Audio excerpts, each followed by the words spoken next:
அங்கே வந்தது அந்த ராணி தான் சொல்லிட்டு 7 பேருக்கு தெரிஞ்சிருச்சு. அவங்க ஸ்னோ ஒயிட்டுக்கிட்ட சொன்னாங்க, இனிமேல் நீ அரண்மனையை விட்டு வெளியவே வரக்கூடாதுன்னு. அந்த ராணி மறுபடியும் மேஜிக் மிரர் கிட்ட வந்தா.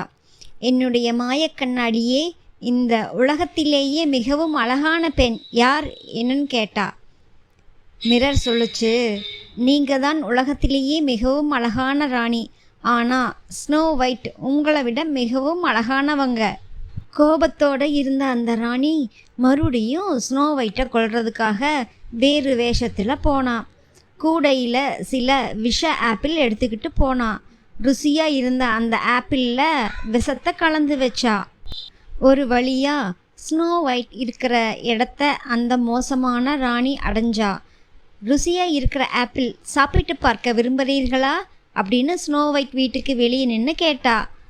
அந்த 7 பேரும் சொன்னது ஸ்னோ ஒயிட்டுக்கு ஞாபகம் வந்தது.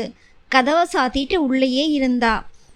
அப்புறமா கதவை திறந்தா ஒன்றும் ஆகாதுன்னு முடிவு பண்ணி, எங்கே அதை இந்த பக்கம் கொண்டு வாங்கன்னு ஜன்னலை திறந்து ஸ்னோ ஒயிட் ராணியை கூப்பிட்டா. அழகான பெண்ணே, இதை சாப்பிட்டு பாரு, ரொம்ப ருசியாக இருக்குன்னு விஷம் கலந்த ஆப்பிளை கொடுத்தா.